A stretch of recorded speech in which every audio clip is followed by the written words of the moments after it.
I would like to welcome everyone to this international event. We have here students, masters and PhD, as well as undergraduates of the Faculty of Management from the German University in Cairo, as well as from the sister university, the German International University. طبعا Dr. Mahmoud Mohi is a renowned economist who has more than 30 years of experience in international finance and development. He is an executive director at the IMF, the International Monetary Fund. He has been the UN, the United Nations Special Envoy on financing the 2030 SDGs, or Sustainable Development Agenda, since Feb 2020. He was Minister of Investment for Egypt from 2004 till 2010. And most recently, he served as the World Bank Group Senior Vice President for the 2030 Development Agenda, United Nations Relations and Partnerships, among many other roles with the World Bank. Dr. Mahmoud Mohi also served on several boards of directors in the Central Bank of Egypt and the corporate sector. His professional experience extends into the academic arena as a professor of economics and finance at the Faculty of Economics and Political Science at Cairo University, as well as a visiting professor at several renowned universities around the world, in particular Egypt, Korea, the UAE, UK, and the US. He's a member of the International Advisory Board of Durham University Business School. He also holds leading positions in national, regional, and international research centers and economic associations. Dr. Mahmoud holds a PhD in economics from the University of Warwick, UK, a master's in economic and social policy analysis from the University of York, also in the UK, a diploma of development economics from the University of Warwick, and a BSc in economics from Cairo University. In 2018, the American University in Cairo conferred upon him the honorary degree of Doctor of Humane Letters in recognition of renowned attainments and achievements. He has authored numerous publications and articles in leading journals in the fields of economics, finance, and development in English and in Arabic. Of course, he's a well-known scholar, and we cannot find enough words to introduce you with. Thank you so much, first, for giving me the opportunity to be one of your speakers today, and I'm happy that the discussion is starting directly with a Q&A without lengthy introductions on my side. And I look very much forward to your questions. And started already with a bold one about projections and expectations and the role in preparing economies and societies for shocks. So there is a debate about the extent of readiness to pandemics and epidemics that have been with us for quite some time. Even before COVID-19, there was a good debate about the extent of serious investments in the health system, in primary health care, in public awareness regarding pandemics, and what should be done in order to minimize their damage and negative impact on lives and livelihoods. Few months before the announcement of the pandemic in March, actually around this time this year, I was in a seminar in Geneva discussing a report that came out from the independent committee that was formed after the Ebola crisis, which hit some African countries. And this committee warned the world that it is facing a problem because of lack of preparedness when it comes to pandemics. The report is available online. It's called A World at Risk. And it is summarizing the situation that we're in today, saying that our story with epidemics and pandemics is between neglect and panic. You are not adequately prepared, and when the shock happens, we panic, as it exactly happened after March. So we are very much into it now. We are very much in the second wave of this crisis.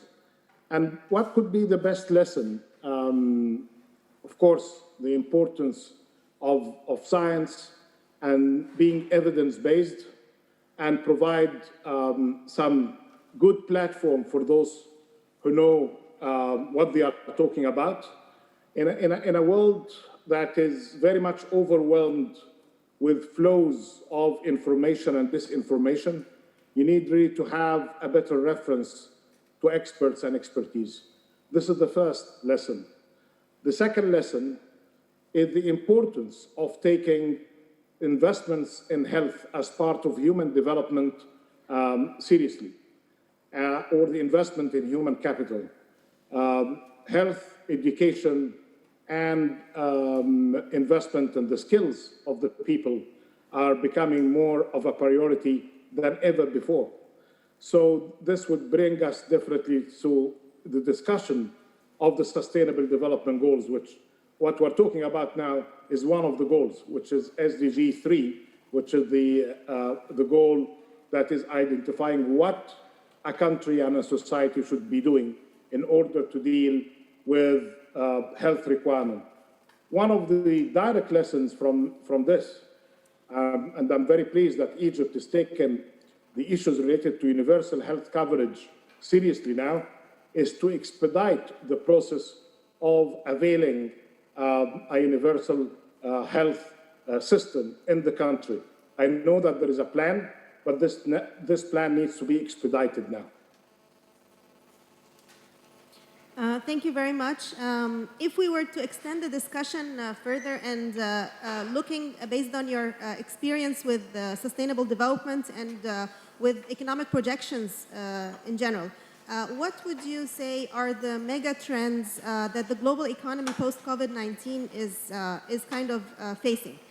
What opportunities and challenges will shape the global economy in the near future? Right. This issue of mega trends, I've been really working with it for quite some time now, and dealing with issues related to the global context and the global political economy, and trying to position ourselves in this fast-changing world had been really occupying lots of my work, my involvement in research and in practice at the same time. And I like to identify those mega trends, and we already spoke about one of them, which is basically the high exposure to health risks, including what we saw and we have been going through related to COVID-19. But I would say that the first mega trend is the demographic transition. And you see, while some countries like Egypt and the African countries are witnessing high population growth, there is a negative growth of population in some countries and aging in some countries, like what we see in Europe, for instance, now. What we need really to do is basically to take this issue seriously and to see what could be the implications of such demographic change. The most important thing is the investment, again, in the human capital. You can always talk about population growth, but it is with us until the population growth will reach its optimal level. So what can you do? Invest in human capital, invest in education, invest in health. And in a world that had been seeing great transformation in technologies, and admire the emphasis of the GUC in matters related to technology, engineering, science, and taking these disciplines very seriously. We need to prepare our population better for that future. Before the pandemic, the occupying talk and debate was basically about the impact of what's called the fourth industrial revolution, and how that fourth industrial revolution is going to be with positive and negative impact on the job market. New jobs are going to be created. Some of the existing jobs are going to be erased. As exactly you may see during the last few decades, many jobs were there and disappeared because the technology changed and the taste changed and the demand changed.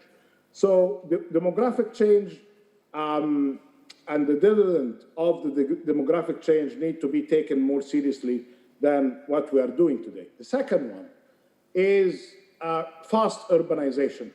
You see, as you see it around us in Egypt, for instance, this kind of shifts of the population from living in rural and semi-rural areas into urban and semi-urban areas. They should be either rural or an urban, but being semi is basically a call for trouble, a call for informality. And here it's great to have this kind of renewed interest in proper urban planning in Egypt. This is going to be defining the winning countries and the countries that are going to suffer from fragility. If you are not investing adequately in the infrastructure, in the support of the cities, in the efficiency of the cities as hub of networks and productivity, you will be losing ground. The third is climate change.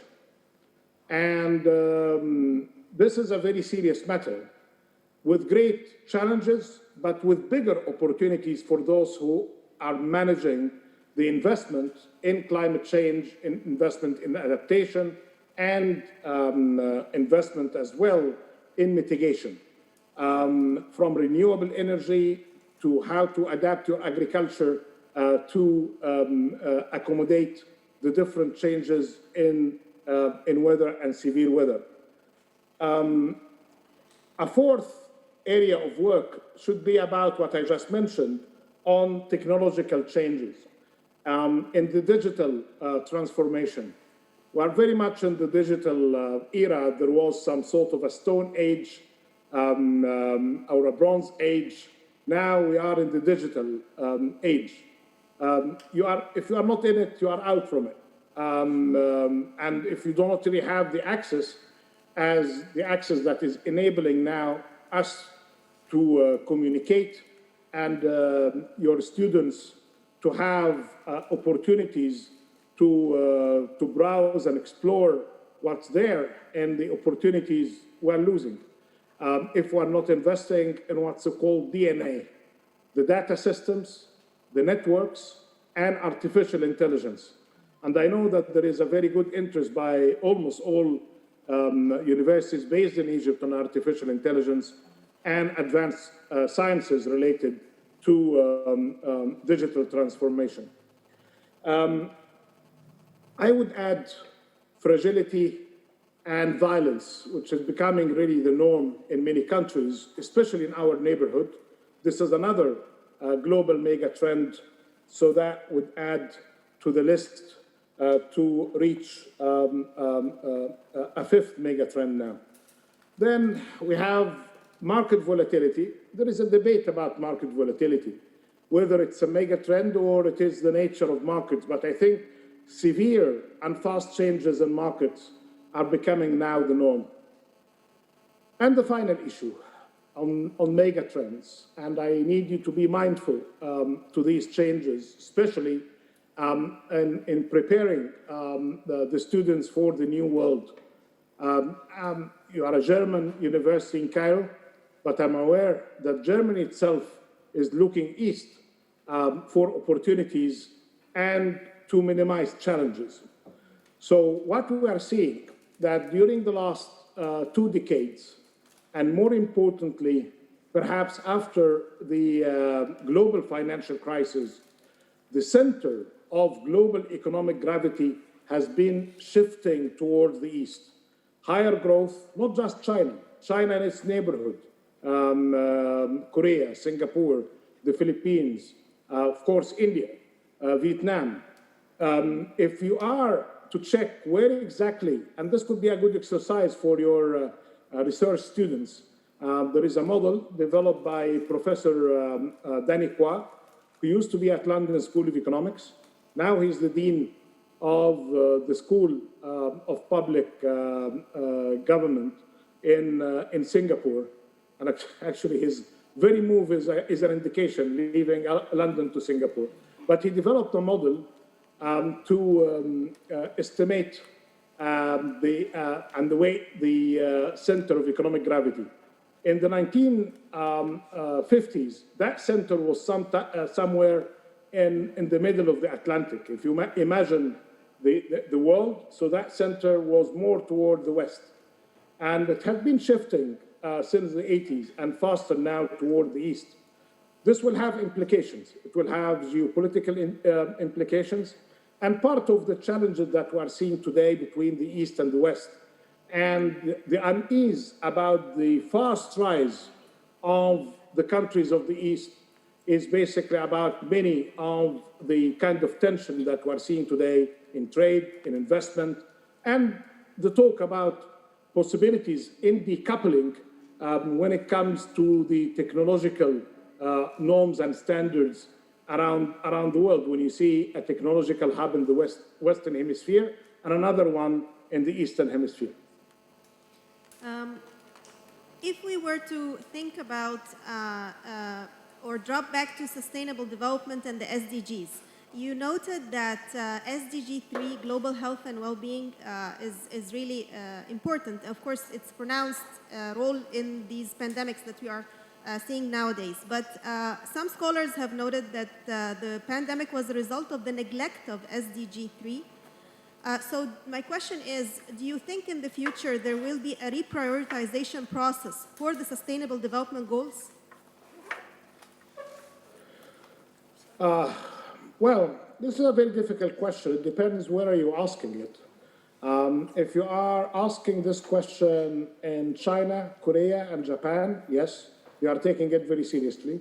And while we are at all of these issues of concern today, debating them, China announced that they managed to achieve SDG 1, which is eradication of extreme poverty. They have zero extreme poverty today. This is a great achievement. They managed to do it 10 years before the deadline. Just to explain to you, not to you, Professor, but to the students and audience, SDGs were formed and articulated in 3 years process, ending in 2015. They were blessed by heads of state in a special summit at the UN in September 2015.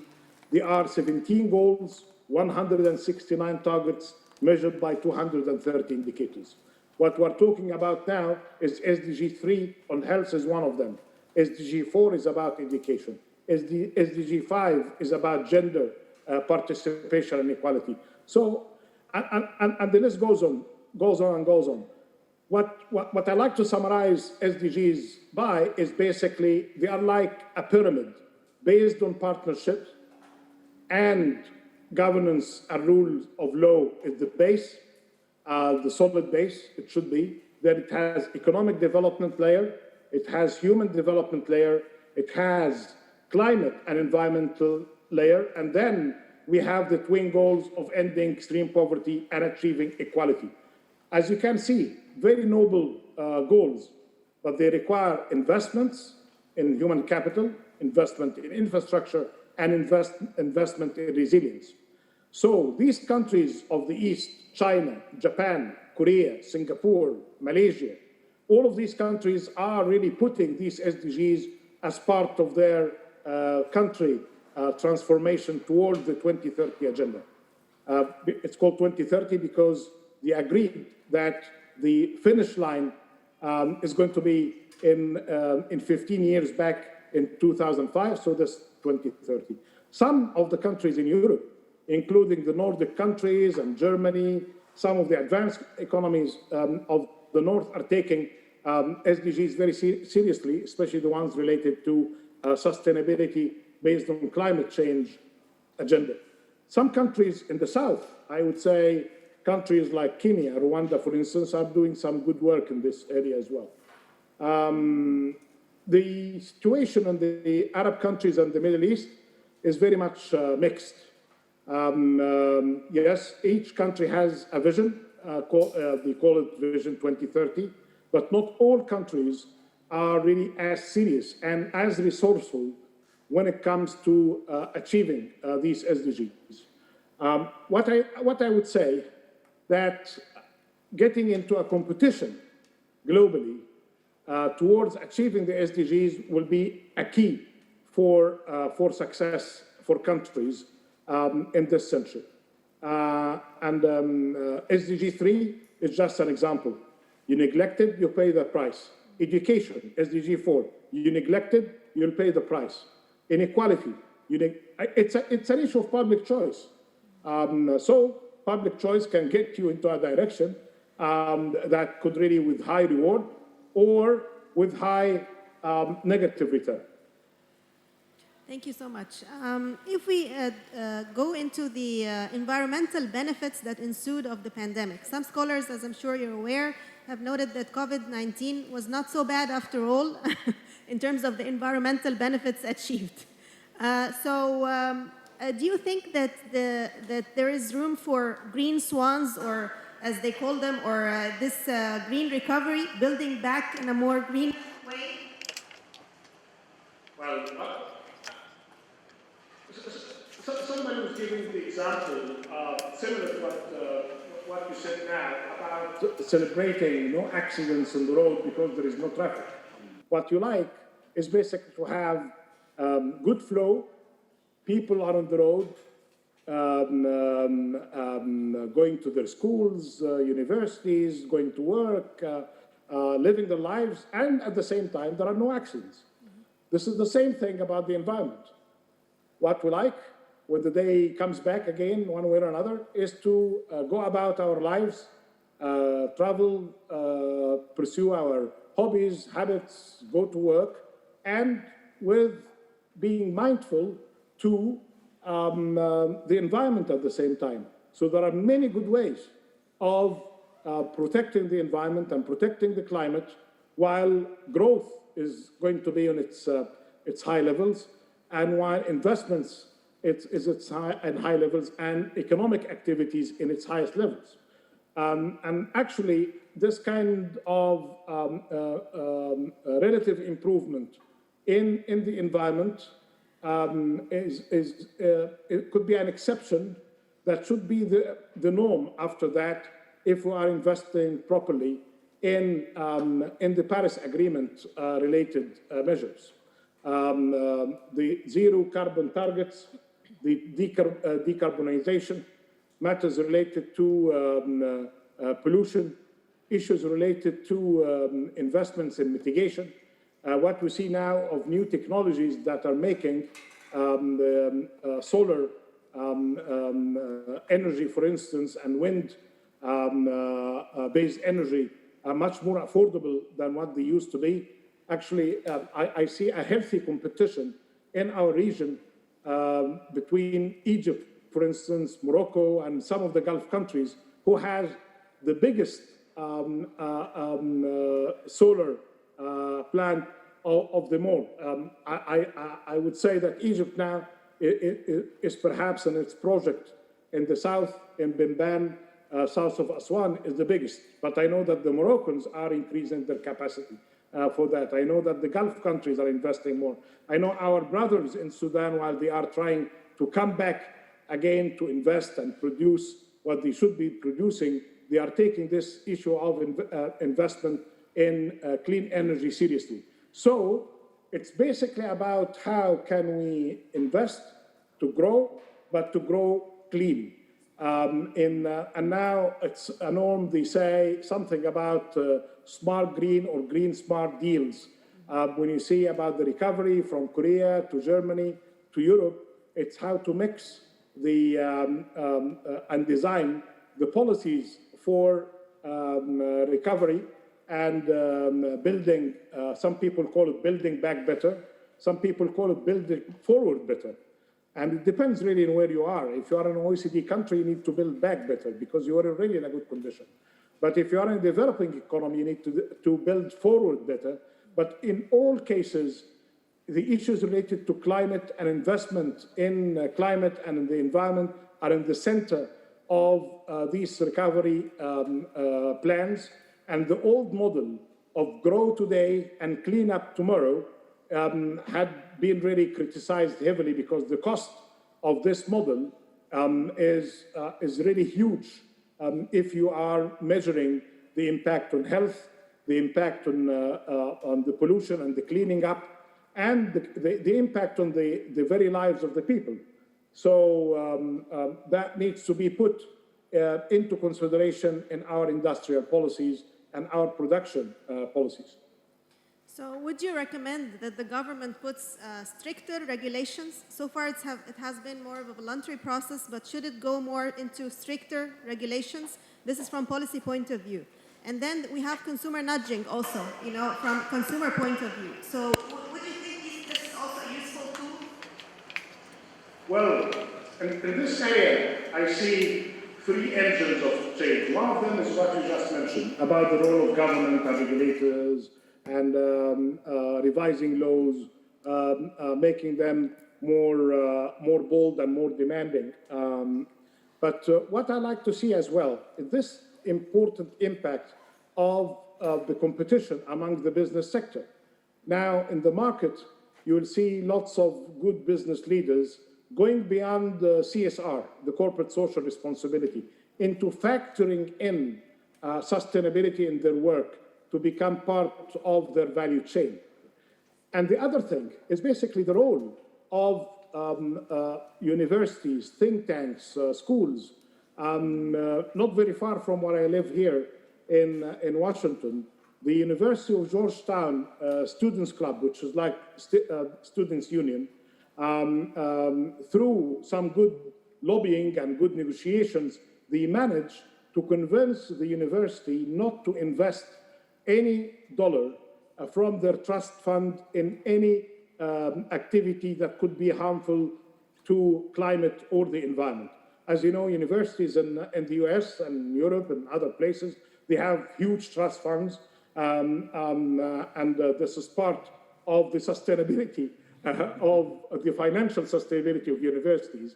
And actually that was basically not because of regulations, not because of government policy, and not because of market competition. It's because of this kind of good green conscious, as I would say, people concerned about the environment, and they are really practicing what they are with beliefs in. Thank you so much. This is very insightful. I will hand over now to my colleague, Dr. Dina, who will ask some specific questions about the Egyptian economic policy. Thank you. With pleasure. Thank you so much.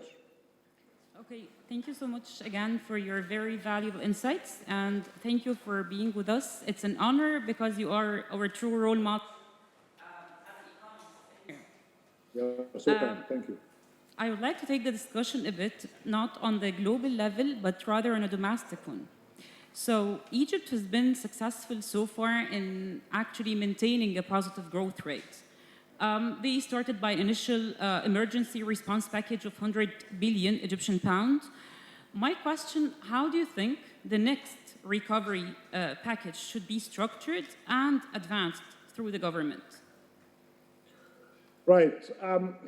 So before COVID, as you know, Egypt was already part of an macroeconomic reform program with the International Monetary Fund, had as well made many structural measures.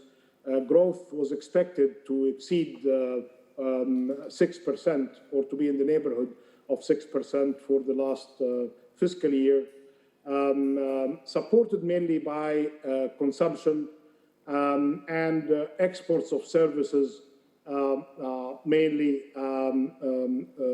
tourism. I would say that the new economic model of Egypt that should go beyond the macroeconomic stability goals, which are really the foundation of any serious sustainable development, but it needs to be much more bold than that.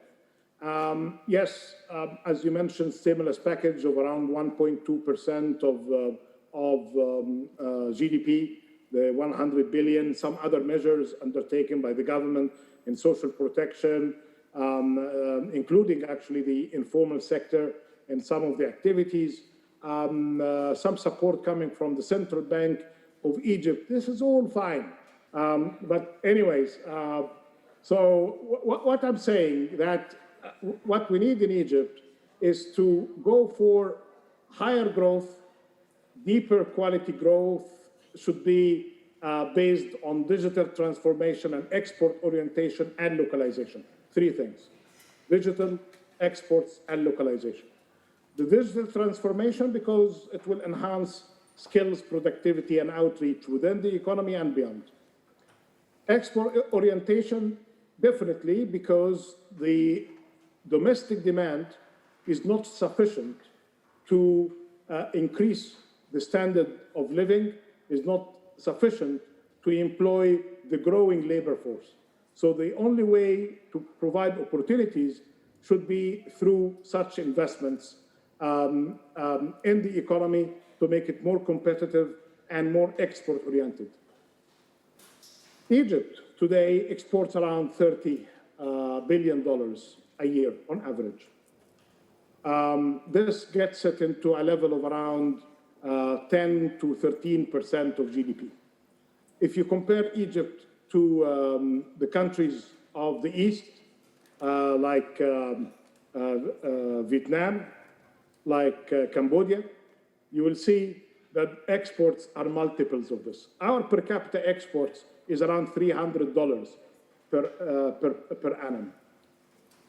In the case of Cambodia, it's more than $1,000, so 3 times. So the issue of exports is really essential, but it requires a policy framework, it requires institutions, and it requires private sector leadership, supported definitely by good public investment behind it. Digitalization, I mentioned, and I mentioned the DNA. So then what is missing? Localization. I know that professors of management, and I'm entering your domain here, have been always, especially in the public administration and public management, always fond of comparing centralized models to decentralized models.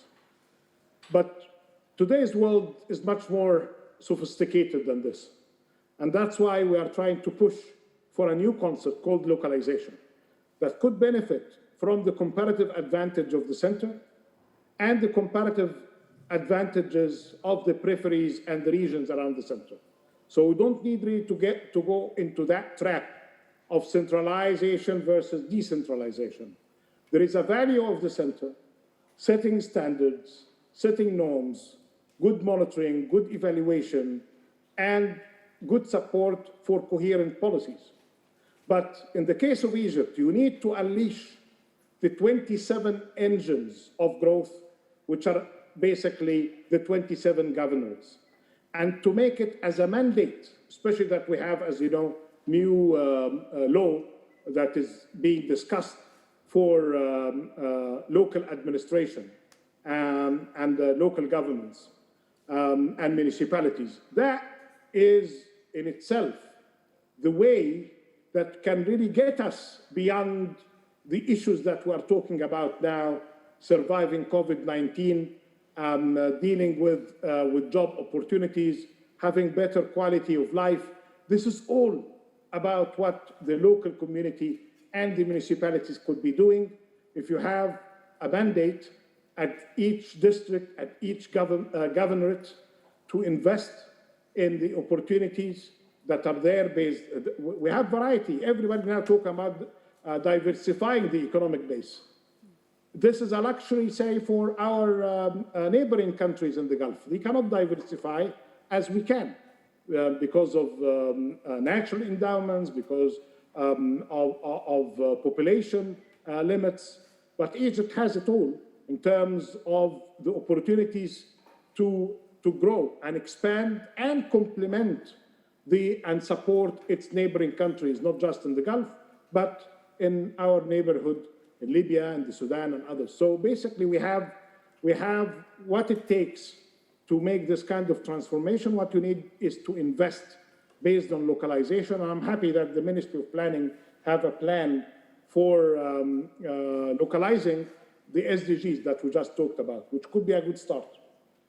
Okay, so building on this point, actually, I have a question. Do you think, although Egypt was really committed to the achievement of Sustainable Development Goal and they were successful in reaching a number of targets, however, with the existence of COVID-19, do you think this will hinder the achievement of some SDGs, for example, when it comes to eradication of absolute poverty or inequality problem, or maybe even women empowerment? Well, definitely it's a challenge to achieve the SDGs with the shock of COVID-19, because it took lots of resources and diverted these resources or reallocated these resources into other areas. Some of these resources are going to be positively invested with us, especially if they are going to the health system. This is part of SDG 3. Some of these resources could be helpful because many cities and many universities are investing in new technologies, including the digital platforms. So this will be helpful for achieving the SDGs. It brought the attention to some of the aspects related to poverty, and that's why you see countries are trying to invest more in social protection schemes. So, but it's an issue of three things. First, do you have adequate data to direct and guide the policymakers to prioritize where to spend the money? And this is the issue of being evidence-based in your economic policy and your development policy. The second is on finance. You need to mobilize all sources of finance, public, private, domestic, external, and to get them with all awareness of the comparative advantage of all of these sources to achieve the Sustainable Development Goals with them. And then you need to invest in the implementation. You need to invest in the implementation. And this will happen through a process of localization. Okay. Because you may have the resources, but you may not really have the institutional capacity. So entrepreneurship and small and medium enterprises has been like a booming topic nowadays. And the Egyptian government is clearly investing in supporting small and medium enterprises. Do you think this could be like a rescue mechanism, especially for the poor people, or for people to get like a more sustainable income, rather than just like having a temporary income through social protection mechanism? Well, as they say, it's horses for courses. Micro-enterprises are proven to be good for basic services, basic production, and they could be a good source for poverty alleviation. Small and medium enterprises have been very much the major employers and the main source of growth, but lots of productivity gains need larger enterprises that can afford research and development. So what I like to see here, and bearing in mind that I'm in an advanced university, I would say, let's not get emotional about size. Let's get scientific about what is needed for growth and development. If you are after poverty alleviation, as we should be, encourage formalization and support of micro-enterprises. If we are after growth with high productivity and impact, you need to go with the larger size of enterprises. In all cases, Egypt needs it all. Need the micro-enterprise, need the large enterprise. When I was debating and I worked in that law of competition, an antitrust policy until it came out in 2005. I started working on it with teams for like 6-7 years until we had it. There was some opposition against having a competition policy, but anyway, we got it. What we need really is to have a competition policy based on contestability as a concept and enhancing competitiveness. And by the market size and market domain, the largest, and I'm not offending anyone here, I hope, the largest of the largest companies in Egypt is at best a medium-sized enterprise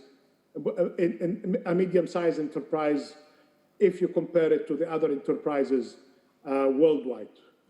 What I need really is to push the limits for competition, put matters related to antitrust into consideration, prevent any kind of anti-competitive practice, and protect the consumers. And in that, you can really have an environment where the micro, the small, the medium, and the large have their own good dynamics of competition, employ more people, invest bigger, and export. So again, I would like to return back to a very important point that you were kindly discussing, which is human capital and the importance of investing in human capital to ensure sustainable growth. So there is a problem that's apparently emerging to the surface nowadays was the COVID-19 problem, which is the learning poverty. So according to the World Bank report, they were saying that it threatens around 72 million children to learning poverty. In your opinion, how can we deal with this problem? What can the government do to prevent the learning poverty in Egypt? So they were mainly saying that it will lead to that children under the 10 years old are not able to read and write a simple text. Right. Okay. There is some echo. That's why I was trying to get closer to the microphone, but I can hear you better now. Yes. The issue here, I like to refer you and the audience and the participants in this event to the Human Capital Index and the Human Development Index. The Human Development Index comes as a publication of the Human Development Report of the UNDP. The Human Capital Index is a new project, a few years old, by the World Bank Group. The Human Capital Index has 3 components: health, education, and basically an emphasis on the support of early childhood learning and the kind of health and nutrition support that you require to have for children at 9 years old and lower. It's basically those who are in this field, they say this is the time of the formation of the child. And yes, there is no end of learning and knowledge capturing, but this is basically the base. If you invest in it, you can do well after that. If you compromise, you will be paying the price later on. So you can see in this Human Capital Index that the majority of the Arab economies and Arab countries are not doing well in it. Some countries are in the 50s and 40s, and this is the best country, or the best 2 or 3 countries in the Arab world are in that level. The top countries happen to be Singapore, Korea, and Japan, in that order. And then you have some European countries after that. What they did is the investment in early childhood, investment in the health systems, investments in education.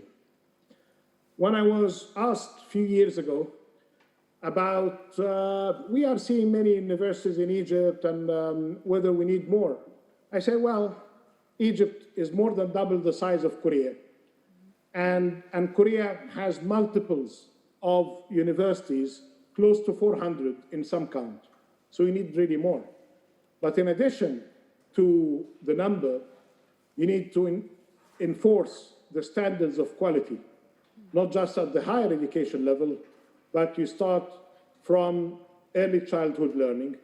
And actually, this could be transformational in a case of a country like Egypt because of the fact that it's a young population, the median age is low, so you can really make transformation within a generation if you invest properly in the newcomers to the system. This doesn't mean neglecting those who are in the system, but you take care of the flow as you take care of the stock, if you take it into a kind of a capital formation, because it's human capital at the end. Okay, so moving to the recovery part. So far, anticipating the exact outcomes or how Egypt will be performing is really hard to tell, given that the COVID-19 pandemic is still there. So having an accurate forecast about the recovery shape could be hard. But in your kind opinion, would it follow like a V shape, a U shape, or an L shape recovery? Yeah, well, I think economists had exhausted the alphabet in trying to describe what kind of a shape the recovery will have. Will it be, as you said, V-shaped? This means that we have a fast decline and then a fast recovery. Mm-hmm. Unfortunately, with the getting into the second year on dealing with the crisis, the V-shaped is not likely to be the case, although the people are hoping to see a U-shaped. Mm-hmm. This means that the recovery will be there, but after struggling with the recession for some time.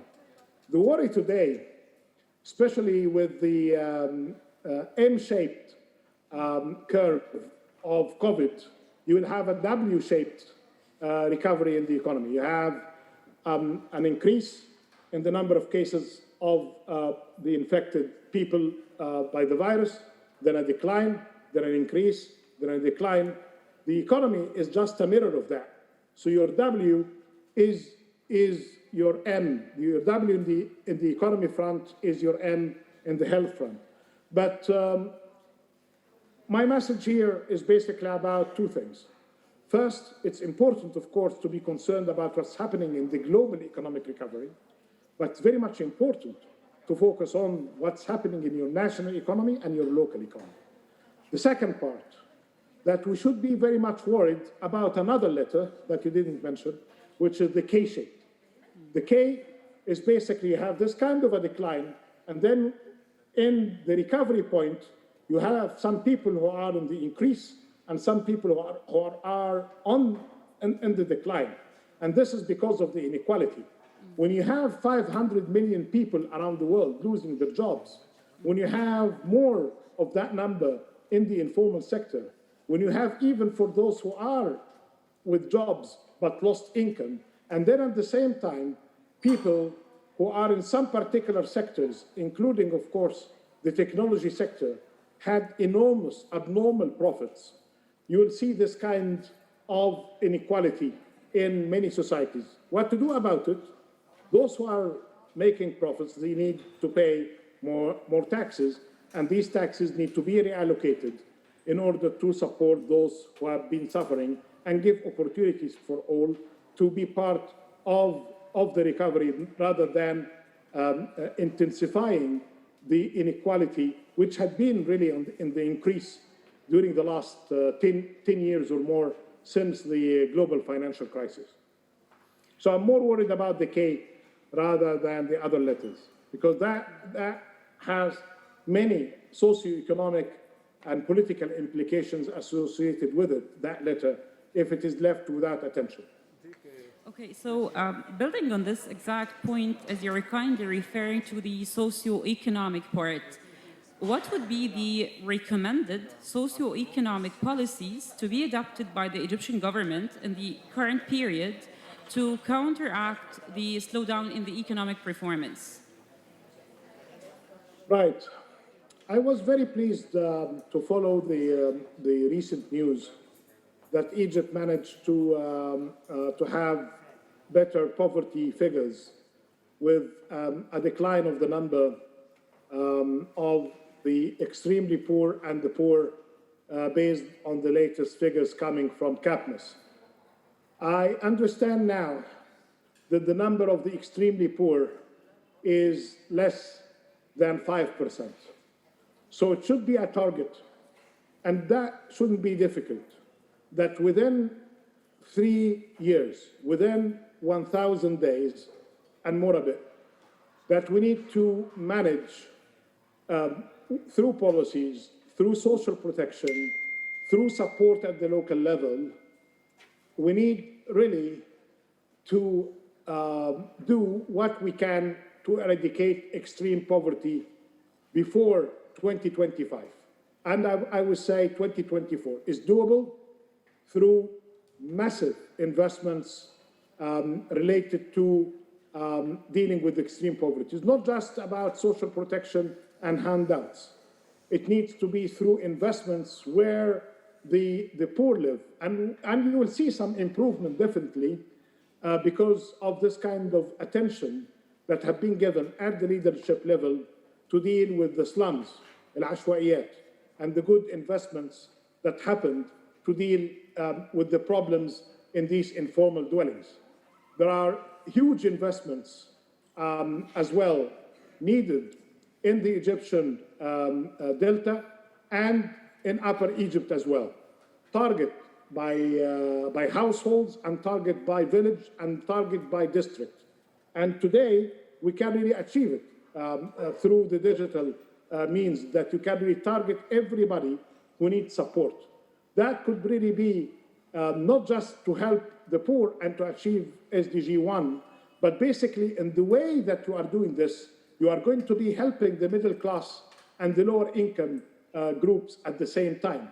And you will make the economy growing because you'll be investing in basic services, in infrastructure, in utilities, and that will have a positive impact, not just on the poor, which in itself important priority, but to the whole society. So continue with this kind of a program. The issue, if I may, the issue of growth and development is an issue of accumulation, keeping at it. It's like being in school and university. It is not really just good to do well at primary school and stop, and then at secondary school and stop, or 2 years at the university and stop. It's an issue of efforts, being good at it, accumulate it over time until you achieve the goal. You achieve the goal, you need, as you see it around you in the university, that you need to invest more to gain knowledge. The same thing. Growth cannot happen in an off and on approach. It cannot happen with a go and stop approach. It needs to continue and to be pushing, as we have seen it in countries like Japan, Korea, China. These countries, they didn't just do a couple of good years of growth and stop. You have the German university in Cairo. Look at, I was reading the other day, the shortest history of Germany. It's a history of accumulation in the investment, in knowledge, in efficiency, in competence, without really a break. You take a break when you are in need of it, but the society at large cannot be in a break. Okay. So actually, originally I had one last question, but you've mentioned a very important point that I'm really interested to get your valuable insights about. This point is urbanization. So you were mainly mentioning urbanization as a rapidly growing phenomena, especially in Egypt. So I just want to get your insights. Do you see it really as a sign of development? Can we benefit from it? Or it's just setting more burdens on the government in terms of providing services and infrastructure? Well, urbanization is happening, and if the government is not in the lead, it is going to be through informal arrangements. And if informal arrangements are going to be the norm, you'll be seeing chaos, as we have seen in Cairo and we have seen in our great cities of Alexandria, the great cities around the Delta, and actually in Upper Egypt as well. What you need here, even villages, when you see without a good code, without discipline, you will see this kind of deterioration in the quality of land and the kind of informality that had some winners, definitely, but the society at large is the loser. If we are to ignore this kind of urbanization and assume that it will not happen, or we stop it or resist it, so it will happen despite us and at a pace that we don't like and with a waste that will take ages to fix. And I'm afraid that some may not really go back even if you invest in trying to reclaim it or to fix it. So what you need is basically to have this kind of culture of long-term thinking.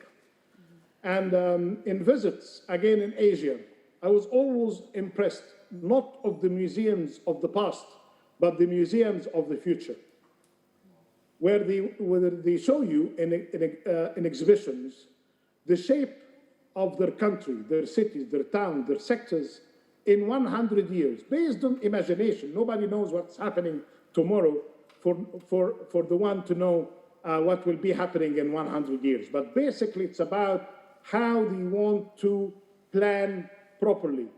And it's basically about the man or the woman, for that matter, and the place. The issue of location, the issue of geography, and population. How to manage the relationship between the two.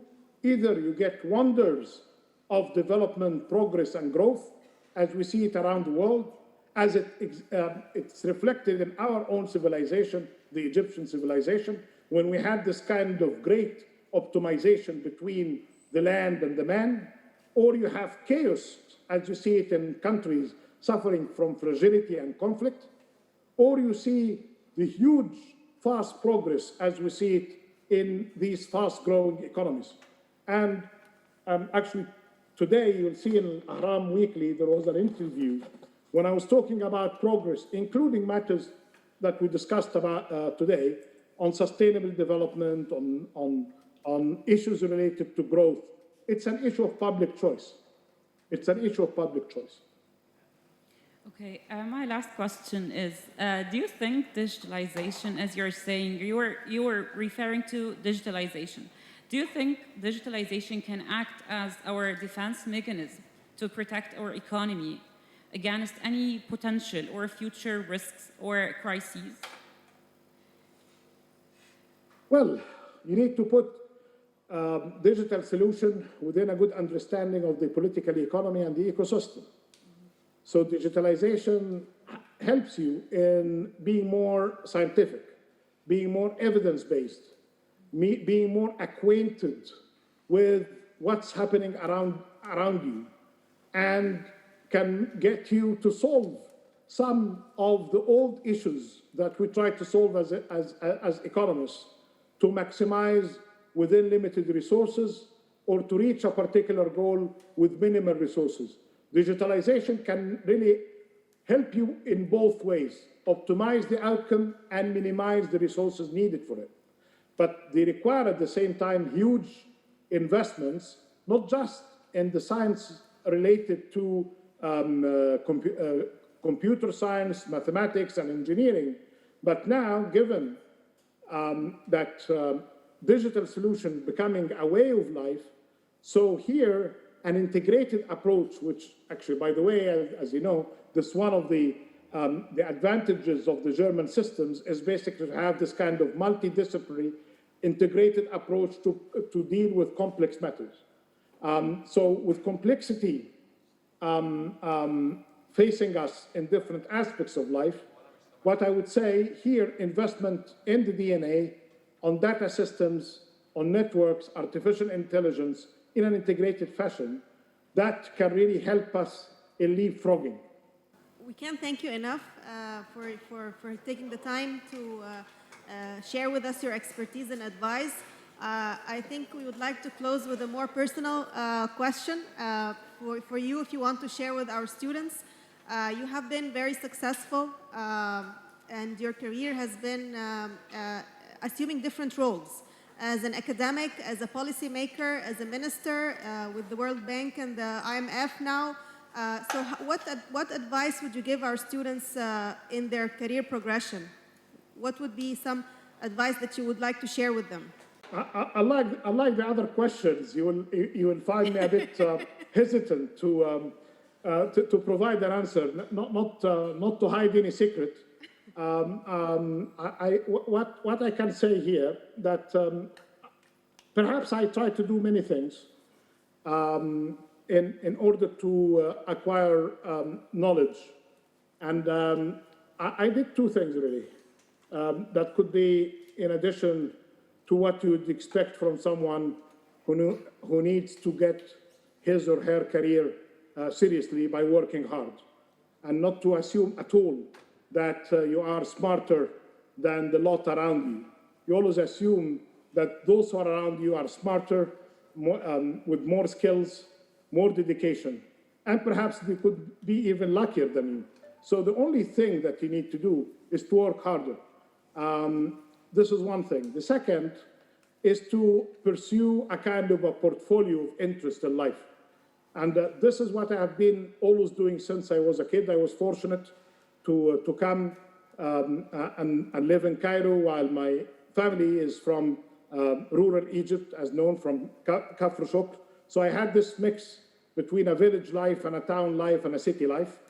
And then when I had the exposure to live abroad, that for many years, that get me another dimension. But the portfolio approach to life, and basically to students in the room here, I know that universities and schools are very demanding, but there is always time, not just to have a hobby, but to have other interests. You might be an economist or engineer, but please try to have an interest in another dimension, another discipline, and take it as seriously. For the whole of my life, I've been really trying to, as much as I can, to have a portfolio approach. You mentioned something about what I'm doing. Even when I'm in international organizations, I always like to have a link with universities, with academia, to have a link with farming, to play a bit of politics globally now. It used to be at the national, local level before. So this issue of a portfolio approach to life can give you an opportunity to live many lives at the same time. And I was fortunate as well to have many mentors, not in the formal way that is happening today, but many good people who didn't really deny me access to their experience in life, and I learned from them by just giving me tips. So I used to listen carefully to the experience of others, and just not to maximize the benefits, but at least to avoid problems. So that's why I'm saying I'm very grateful to the life I had back home in Egypt, to my teachers at the university, and everyone that I was acquainted with back either in the city, in Cairo, or in the village in Kafr Shukr. Thank you so much, sir. Yani, it's been an honor and a pleasure. Thank you for being a mentor to our students today. And without further ado, thank you very much. We'd like to close this meeting. Thank you.